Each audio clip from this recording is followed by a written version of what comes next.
Our next group of speakers have each had long and distinguished careers in national security, have experienced several presidential transitions, and have operated at the nexus of civil-military relations.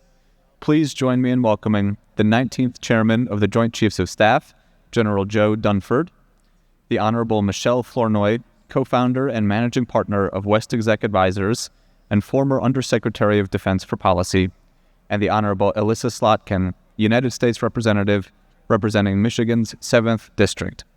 Moderating this discussion is Jeremy Bash, founder and managing director at Beacon Global Strategies. Welcome, everybody, and thank you, Michèle and Congresswoman Slotkin, for joining us. And quick tech check. General Dunford, can you hear us loud and clear? Well, you can hear us, but we can't hear you yet, so retransmit. Okay, how about now? Not exactly. We're going to check that. Just give us 30 seconds here. Maybe we can turn up the volume a little bit because we can hear him faintly on our end. General Dunford, try again. How about now, Derek? Yeah, a little bit better. A little bit better. You might have to project. General Dunford is a soft-spoken Marine. Well, let me start with the panelists here. And the question we want to first begin with is, it's January 2025. The President of the United States has asked for your advice. Again, we don't know who the President of the United States is going to be in January 2025. People have their opinions and their analytic frameworks for analyzing that. But the threat landscape is going to be one that's going to be highly complicated and one that's going to require readiness by U.S. armed forces and U.S. national security personnel. And the President asks you, I want to make sure we are ready, but what should we be ready for? Ready for what? And so the first question, Michèle, let me start with you and ask, what does the threat landscape look like in January 2025?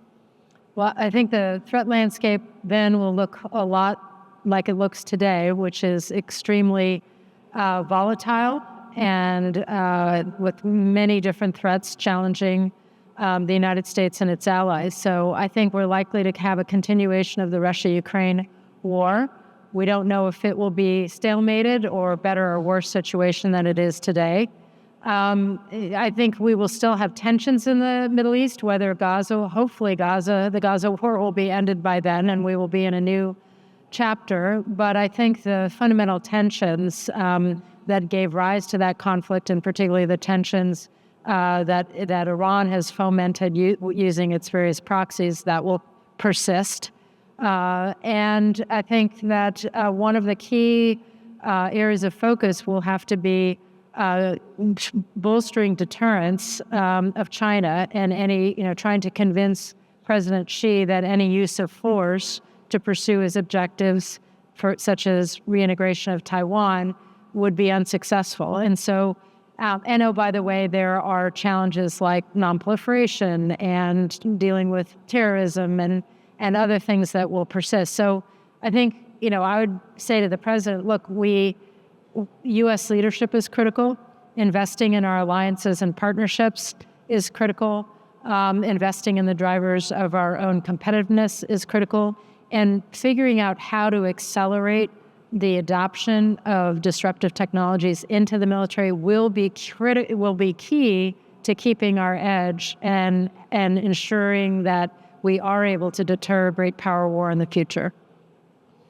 Thank you. And General Dunford, let's go to you next and ask the same question. The President wants to know, what should we be ready for? Hey, Jeremy, thanks. And I want to thank the team on that end for accommodating the schedule change and allowing me to do this virtually. I think, can you hear me okay? Yeah, that's about it. Okay. So I think Michèle has outlined the specific challenges, and interesting as I think back to the transition you alluded to that I participated in with Secretary Carter, it was China, Russia, Iran, North Korea, and violent extremism. And broadly speaking, those remain the challenges, although much has changed. And I think what I would add to Michèle's comments are four things. First is the elephant in the room, and that is we lack a consensus for national security. and we've seen how that lack of consensus has inhibited us to act effectively in dealing with these challenges. The second is that although we talked about Russia and China 7 years ago, we've seen an increased level of military cooperation amongst Russia and China. And we've seen increased military cooperation and political alignment between Russia, China, and North Korea. And we've seen that play out both with political support for Russia versus Ukraine, as well as material support. Michelle mentioned it, but I think it's one of the top 4 trends we need to come to grips with is we are today without an effective arms control regime or a non-proliferation regime. And what's going on in Korea, what's going on in Iran reflect that gap. And it ought to concern us when Russia vetoes a proposal at the United Nations at the United Nations to limit nuclear arms in space. And I think that the last one, which has really been a theme of the conference today and yesterday, is I think we have to confront the fact that our defense industrial base and the military are not optimized for this list of challenges that we've just discussed. Thank you, General Dunford. Congresswoman Slotkin. Yeah, great to be here with everybody. And I mean, I'll just pick up on 2 threads since Michelle and General Dunford touched on the right national security threads. But as the elected representative in the room, as General Dunford said, there is just not consensus on what America's role in the world should be. And obviously what we've gone through on Ukraine in the last 5 or 6 months, it does more for our power projection than almost anything else. Yes, we got it done, but we dithered and we debated. And sometimes when I go home to Michigan and I'm walking in a parade, people are heckling at me, don't send our money to Ukraine. There's a real isolationist thread that's going through right now. So if we all, or if many of us believe that it's important to have a strong American role in the world and that's how we're going to secure ourselves and others, then getting consensus on that role is critical. And I would say here, that means, I would be telling a new president, you can't leave the American public out of the conversation on national security. You have to bring them in and bring them along. The best example I've seen of that actually is also Ukraine at the beginning of the war, when the intelligence community did something really radical as a CIA officer, and we released a lot of classified information to explain to the world that this was really happening, to show people the details. I think making sure we maintain that consensus on anything we want to do, but especially as we head into the next, sort of 10 years here on, the role of tech. It's not going to be tanks and planes for the most part. It's going to be who controls big data. That's a very different type of threat. It takes very different tools, and you need to bring the public along in order to counter that threat effectively. A related question the president's going to pose to you. How do we ensure that the United States is respected? Because with some respect comes other countries that will line up behind you or with you, work with you, cooperate. And for your adversaries, those that would be concerned about crossing lines that could put things at risk that they hold dear and that they value. So this concept of U.S. respect, American respect, what are the sources of it? How do we generate it? Michelle. I would say, to start, there is a hard power element of respect. People, I think other countries have to view the United States as still having the instruments of power to influence and shape world events, to support allies, to make good on its commitments and so forth. But I think it goes beyond that. I think there's an issue of we can't afford to have a say-do gap. U.S. credibility really depends on us doing what we promise, doing what we say, not being inconsistent with our policies. And then I think there's a moral component. One of the big differentiators between the United States and Russia and China, on the other hand, or Iran or North Korea, is that we actually aspire to truly live according to our democratic values, valuing human rights, the rules-based order, international law. We take those things seriously. Are we perfect? No. But we are very serious and very consistent in our efforts to uphold those values. And I think that generates respect as well. And General Dunford, I wanted to ask you similarly, again, when sometimes people talk about that latter category that Michelle talked about, soft power, it can sometimes seem very mushy because it's soft, but it's really pretty impactful. It's something that actually packs a punch when the U.S. speaks with moral clarity and acts with moral clarity. I just want to get your perspective on how the U.S. can ensure that we're respected on the international stage. Yeah, HRV, in addition to in their own capabilities, I think a lot of things they're doing it's positive. Yes, AUKUS and Quad and reinforcing NATO and those kinds of things. And I think when it comes to respect for the United States, the degree to which we are seen as influential and leading in initiatives like that, alliances like that, I think enhances our credibility a great deal. When they look at the United States, they should look at us as the leader of the free world and not just the United States in and of itself and our own capabilities. And they can be greatly enhanced by the perception of the strength of our alliances and our willingness to lead in those alliances. Yeah, I mean, the willingness to lead, again, this comes back to a consensus around leadership. But I think we're just living in a moment globally where people are questioning authority, they're questioning the status quo, they're wondering why, the system that they've always been trained to understand exists and should it still exist.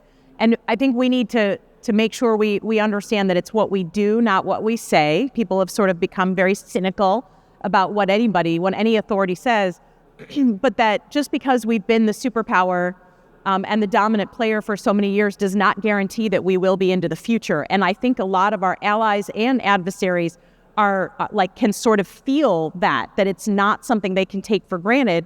And we start to see some countries hedging. We start to see behavior where they say, well, we better cozy up a little bit more to the Chinese. We better have a better relationship with others than just the United States, putting all our eggs in that basket. So it's also an acknowledgement by us that if we kind of rest in our laurels and just assume we're always going to be the dominant player, that's when we lose it. Congresswoman Slotkin, as you talk about competition with China, I know one of the issues that you've been very focused on is the impact of Chinese industrial policy, particularly in the automotive sector, particularly in a sector that's very important to the state of Michigan, the impact of Chinese industrial policy on our own economy, our own strength, and the national security implications of that. We've long been talking about Chinese production, mining and production, creation of the EV supply chain, the electrical vehicle supply chain, but increasingly we're hearing more about finished vehicles from China, maybe being made in Mexico, coming into the U.S. market, flooding the U.S. market, a $10,000 car that has got safety standards that meet ours, that's got performance, that got technology. This is worrisome. If you're someone in Michigan looking at that, how are you thinking about that? Yeah, I mean, I would say this fits into a category of things that the United States is not well prepared to deal with that are also threats. And again, our national security structure, from 1947 on, is not prepared to handle all the tech-infused threats that we have coming towards us. And it's not even a future thing. Connected Chinese vehicles, because they do also make combustion engines, they make autonomous vehicles, but they've really decided to double down on electric vehicles. This is happening, right? So in the European Union, they sold their first electric vehicle. The Chinese sold their first electric vehicle in 2021, and they're now 25% of market share. They are already 30% of market share on EVs in Mexico, right? And they're looking at building factories abundantly in Mexico. So this is upon us. And if you're worried, if there are nerds out there who are worried about, TikTok and the data that they're collecting, can't tell you what a fleet of electric vehicles driving around our military bases, our key infrastructure, being able to geolocate it's like specific leaders, what that would do. And I asked the Secretary of Defense this, at a hearing last week, knowing that the Pentagon makes war plans. That's what we do for a living, right? So what an advantage it is to have that kind of high fidelity data on a potential adversary. So there's probably 10 of those things that fit into that category of sort of it's commercial, it's tech, it's about control of data, where you can wake up one day and suddenly we've got an enormous amount of risk and we just let it in because we're good capitalists and we haven't thought about it. So I think both President Trump and President Biden have had the right idea on this. And the Department of Commerce has now got some extra authorities to deal with some of these issues. But I'm very worried about China and the Chinese Communist Party dominating the control of data over the next 5 years. And just to follow up on that real quick, and then I want to turn to Michèle and General Dunford on the broader issue of industrial policy. With respect to critical minerals and with respect to the green transition and the energy transition, so much of these key minerals, these key inputs, nickel and cobalt and copper and manganese and lithium, they are obviously mined in places outside the United States. But more importantly, they're processed and almost finished primarily by Chinese or Chinese-controlled entities.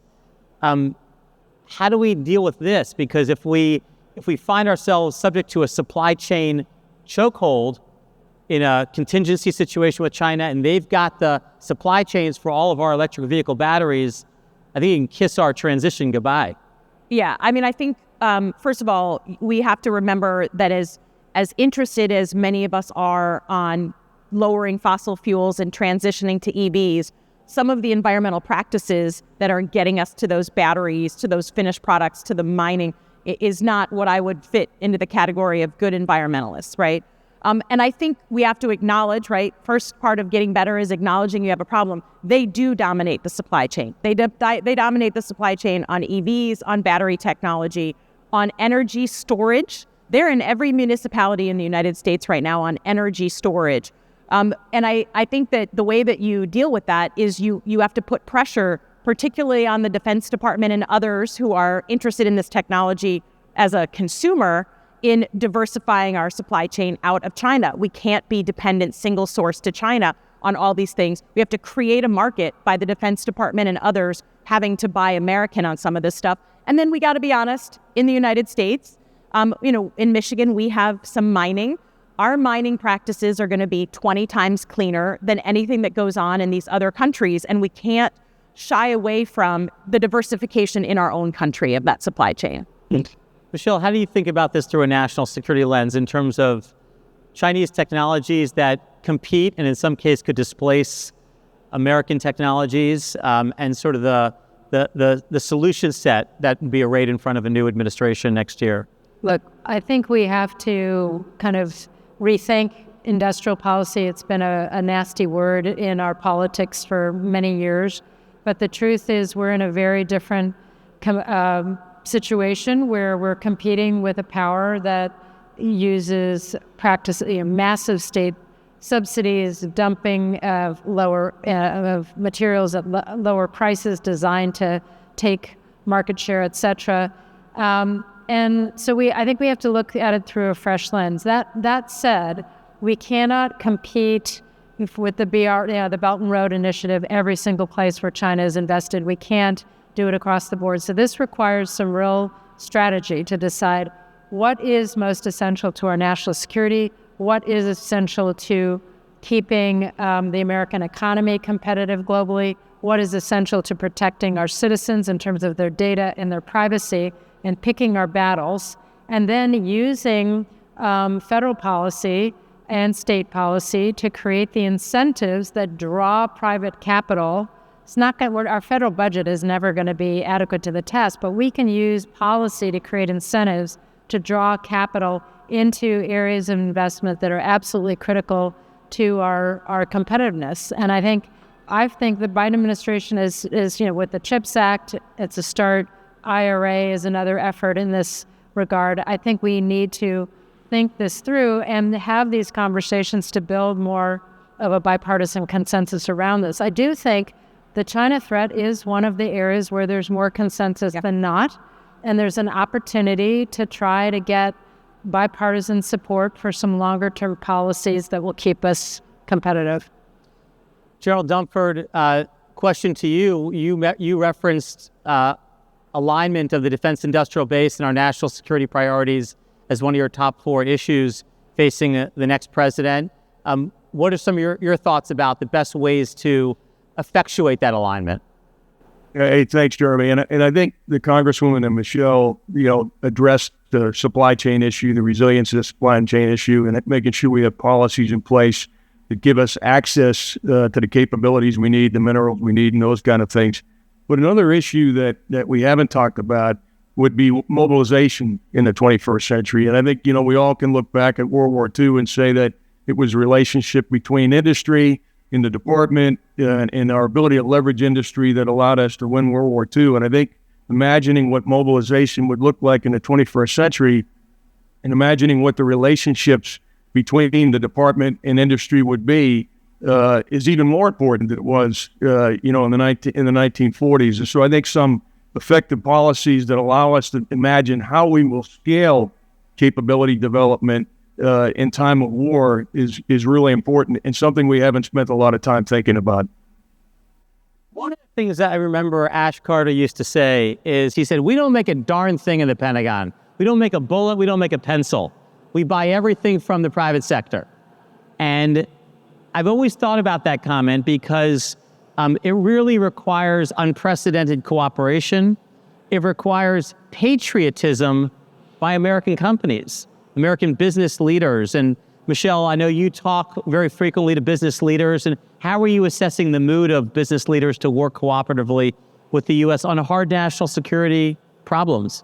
I think it's very hard. We are way past the Snowden moment. We are way past that. I mean, especially in the emerging tech area, the number of young startups who've got something new and they realize, hey, this has a national security set of applications. They want to contribute. They want to do the right thing. They want to be, patriotic and support the defense enterprise. I think, the truth is what is needed is, I think the Pentagon and defense leaders need to consistently articulate the need more clearly to industry. We need to have a more open dialogue to say, here are the problems we're facing. Here are the problems we're trying to solve. Here are the capability gaps we're trying to fill. Here are the vulnerabilities we're worried about. And what do you have? And we can't be so afraid of having an open conversation. And there are ways to do this so you don't get in trouble legally and no one goes to jail. But we got to have an open, steady dialogue with industry, particularly the more innovative parts of industry, to really know what's possible and what are those solutions out there. And then I think the other thing is predictability of budgeting. And this is one where we do a 5-year defense plan, but we actually budget, we're supposed to budget every 2 years, but we actually budget year to year. And this is what got the defense production industrial base into trouble because, when you only know what your budget is 1 year at a time, you're not going to invest in building surge capacity. You're not going to invest in that mobilization, that resilience that General Dunford mentioned. We need, and this is something I credit Bill LaPlante and the Secretary with, they've now trying to move to multi-year procurement of munitions because of the Ukraine crisis, and to restock the U.S. But industry needs some forecasting, something they can count on if we're asking them to make capital investments up front to be able to build additional capacity. So we've got to work on, in this face of all this polarization, providing a more predictable, environment for industry to invest in that resilience. Congresswoman, during the Ukraine debate or the debate about the supplemental on Capitol Hill, I know something that you and your colleagues were trying to articulate is, hey, this redounds to the benefit of the American economy because a lot of what we're going to be investing in is made right here in America, and it actually replenishes stocks that have been sent overseas.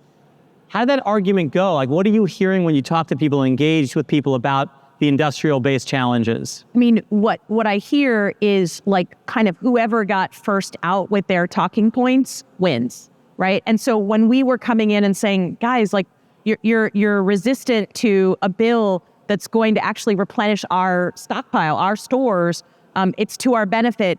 They were already stuck on, we're providing border security for Ukraine, but not for the U.S., right? So, and to get someone off something as opposed to thinking ahead. And I think that the national security world has sort of had a pass since World War II on we're doing what's right for the country, whether we're Democrats or Republicans. National security is kind of a vaunted position. And we know we're doing the right thing. And so we don't have to message out to the middle of the country.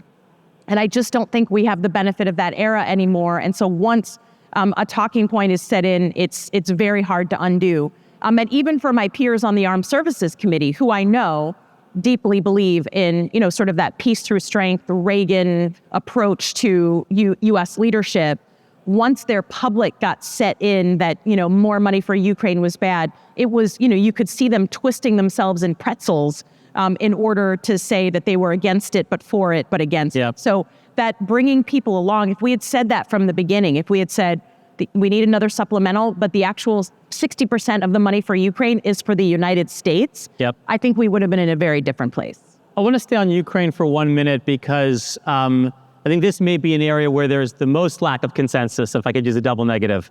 General Dunford, what are the implications if the U.S. fails to resupply Ukraine?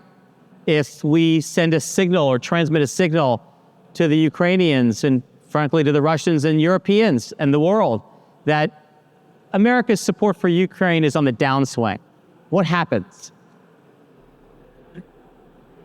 Here in the conversation about I think we need to play people renter. Well, then certainly that is. But in terms of European security, some people will say that if we don't address Ukraine next, and what I'm saying is actually NATO is now, if you look at what Russia is doing to interfere with democratic processes, conduct cyber attacks in Europe and those kinds of things, the disruption has already taken place. It's just in a different form. And so I actually believe, this issue of Ukraine is important to European security, but two, and some people are arguing with this, but I fundamentally believe it, it is essential to our credibility to be able to lead in other parts of the world. How we handle Ukraine will reflect U.S. ability to gather allies together to common cause, to drive an outcome in Ukraine that's favorable to our national interests, European security, and Ukraine's national interests. And I think China and other countries are absolutely watching. So I think it's not only a question of security today, it's also a question about our credibility and opportunity to influence in the future. No, I absolutely think, I agree with what General Dunford just said. I also think that if Putin feels that he gets a win out of Ukraine, I think that Ukraine will be the first chapter, not the last. I think, he will move on Moldova.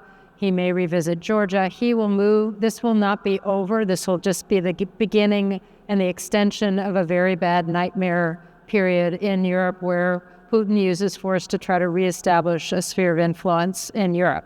I also agree that, this is something that President Xi is watching closely. President Xi has put forward a narrative of U.S. decline, of Western decline. We talk a good game, but we don't have the stick-to-itiveness. We don't deliver. We withdraw. We walk away. This too shall pass, but ultimately, they don't have staying power.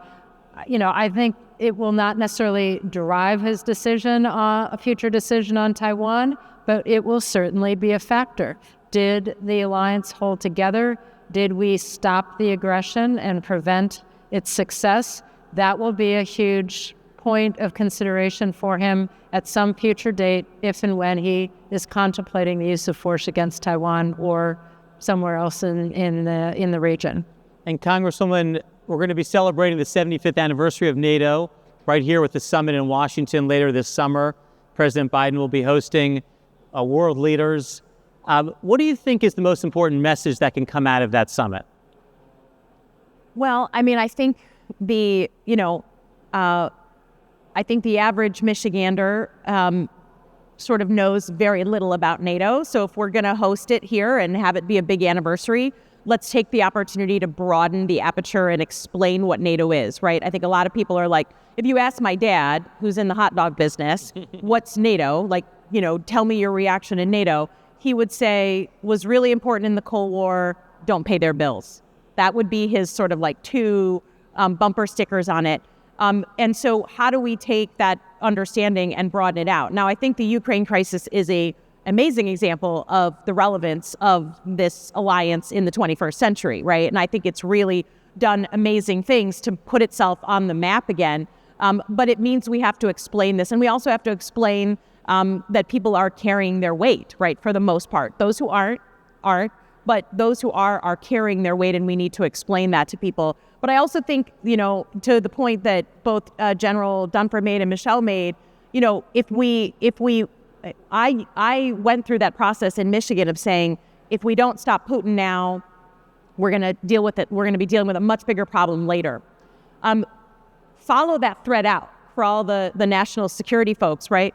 Try to explain to my neighbor why it matters that Moldova stay independent, that Georgia not have more of its territory taken. Try to explain it and make it relevant to my constituents' pocketbooks and their kids, because that's what they're thinking about. They are that in this isolationist moment, they want to know how letting Putin run rampant is going to affect the price of food or the price of gas so I think it's that next step that we need to do as national security professionals is of course us in this room understand that if you don't deal with Putin now, we're going to deal with him later, but explain how that matters, to Kurt Slotkin in mid-Michigan, and why he's going to have to pay in blood or treasure if we don't stop him now. That's the challenge, I think.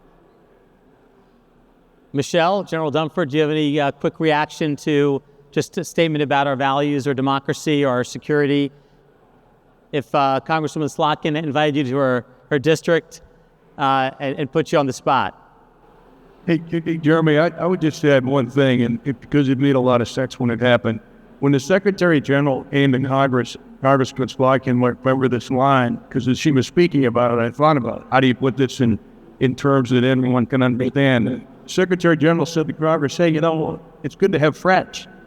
And I think when we think about the complex security environment, we think about the economic challenges we face, we think about the diplomatic challenge we face, and certainly the security challenge we face. I think a conversation that begins with explaining that this network of allies or partners that we have, this investment that we make in leading the world actually sets the conditions within which our national interests can be advanced. And I would just say this.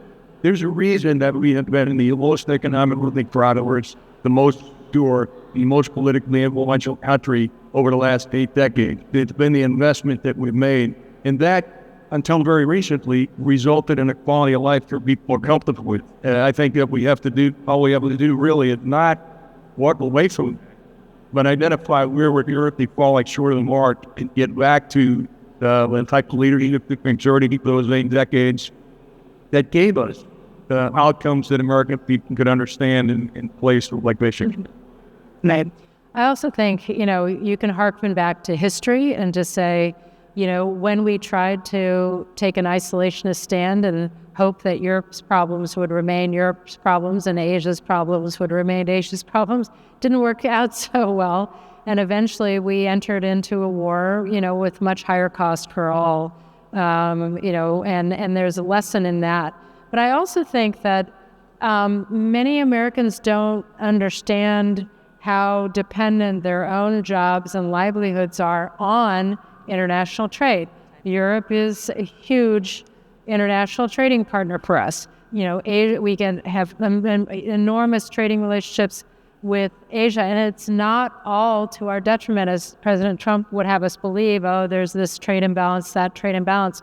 But I think some of it is unpacking, how does this international economy actually translate into either jobs for Americans or lower prices or better quality access for Americans. And I think there's a lot of, as you say, unpacking and explaining and translating for us to do to have people recognize that U.S. engagement in the world is absolutely in their own interests, economically, politically, morally, to shape the environment to benefit our interests and our values. I want to pivot a little bit to the nature of our all-volunteer force. This is a force that's been, up until very recently, at war nonstop for the better part of 20 years. General Dunford, we've heard a lot about recruiting challenges. Some people have said it's about COVID. Some people have said it's about, wayward youth. Some people have said it's about politics. How do you assess the ability of the United States Armed Forces to attract and retain and train the best fighting force in the world? And what are we looking at over the next several years in terms of maintaining that cohesive armed forces that we all want? Hey, Jeremy, thanks for raising the issue, and I think the statistics will bear out the challenge that you highlighted. If you look back at the last 10 years, the confidence trust in the military is now at a 2-decade low, and it's really started about 10 years ago. We went from about 80% of the American people having confidence and trust in the U.S. military down to around 60%. And that's actually been bipartisan. One of the statistics that people may be surprised about it, just among the Republicans, 3 years ago, it was 92% of people who identified as Republicans said they had high confidence in the U.S. military. That number is down to about 60%. And the Democrats have gone from 2010, those identifying as Democrats have gone from about 80% to 60%. So that's a big concern. I have spent, over the last year, a lot of time, every time I see a recruiter, I've made an opportunity to go see some and talk to them. And what they talk about is influence. They talk about the message that's being delivered by the coaches, parents, teachers, neighbors. And frankly, the message that's being delivered by veterans to those who are thinking about the military. And the message, as we might suspect, based on the propensity to enlist, which is at about 9% right now, also historic globally, all volunteer force, the message that our young people are hearing about public services, it may not be as recognized, viable path as it has been in the past, and it may not be appreciated to that extent. And I think that the key to success is going to be making sure that young people look at this viable path and look at public service as something worthwhile doing. It's not just about the old volunteer force. I think Congressman Slotkin and Michèle Flournoy talk about the numbers of people who may be attracted to work on the Hill or go work in the State Department or go work in the CIA. What I used to describe as the wow factor doesn't exist anymore. And I describe the wow factor as somebody's say a senior at college at an elite university, and they say, "What are you going to do next year?" "I'm going to go work in the CIA." The response would have been some years ago, "Wow, how did that happen?" And I think the answer today is, why are you doing that? And so the key piece of the all-volunteer force, obviously, is the attractiveness of the force. And I think a big piece of it certainly comes from the 20 years of war. I mean, we have to recognize the factors that exist. But if moving forward, the key to success is going to be the influencers talking to young people and recognizing this as something that is not only worthwhile doing, but necessary to do for our national security. Michèle, you're a military mom, among other things. What do you think is bringing and inspiring people to join the military today, but what are the challenges that we face? I'm going to end with Congressman Slotkin, similar question. Yeah, I mean, and I think, I do think there's some misperceptions about the military service experience, and there's also some challenges that the force has faced that do need to be addressed for people to come in. But I think, when I think about my two sons, I think, each of them was inspired by meeting one or more specific individuals who said, "Wow, I want to be like that person." And so beyond the official recruiting infrastructure, I think our best influencers are the incredible military members that are serving, who, we need to encourage them and incent them to go back to their home communities and talk about their experience, and especially if it's positive. And I know my son came from a high school that never sent anybody to the military academies. Every year since he chose to go, he was captain of a couple of sports teams. He was a well-known graduate. Every year since then, kids are applying to the academies. I mean, so you need to sort of bring the example to young people and have them be inspired. I also think nationally, we need to create more of an expectation of public service and to reward that. Maybe you go into a program, you earn money for college, you get a scholarship, you get preferred admission. I know that we've not been able to pass mandatory national service legislation, but I think if we created an expectation and dramatically improved both public sector and private sector funding to grow the number of positions available, I see a lot of kids who would love to do that. Every year we have thousands of kids who apply for Teach for America, AmeriCorps, and we turn them away because there are not enough funded positions. We need to change that and create that expectation, and I think it would open up the doors. Yeah, I have the great honor as a congresswoman of nominating young people to go to our service academies and setting up a panel of folks who vet them, and then I get the best job in the world, which is to call them when they get in. Yeah. A couple of them I've actually just shown up at their front door and freaked them the heck out. But I think that it is 100%. I mean, this is why the military is filled with people who know other military or are from military families, because once you get a glimpse of that ethos and some examples of really wonderful people who are serving, it is influencing.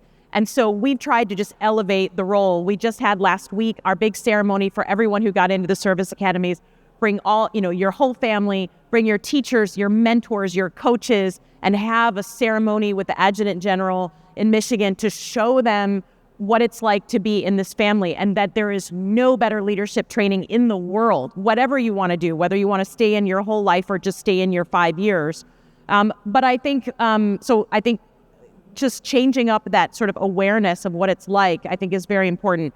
I will say, though, on recruitment, particularly for enlistment, at least in my area, which sends a huge number of young people to the military, there is just no doubt about it that we have a mental health crisis going on generally in the country, and that is affecting young people who then want to apply for the military. And I think we've heard, there's a bunch of physical requirements, of course, always, but what I think we're seeing reflected is a bigger issue that we're still trying to deal with, that was a problem before COVID that is now off the charts with young people. And we don't even know yet what those years of COVID are going to do for the next generation of recruits. So I just think, the military reflects normal society, and we have to acknowledge that we've got something going on with mental health in this country. Well, Congresswoman Slotkin and Michèle Flournoy and General Joe Dunford and I all share something in common, which is we served alongside Ash Carter. We learned from Ash Carter. It's great to honor his legacy with Stephanie here, with Ava and Will and the Carter family. We can't think of a more apt thing to do than to talk and have one conversation about these hard national security challenges, because that's exactly what Ash would want us to be doing. So thank you all very much, and please give the panelists a round of applause.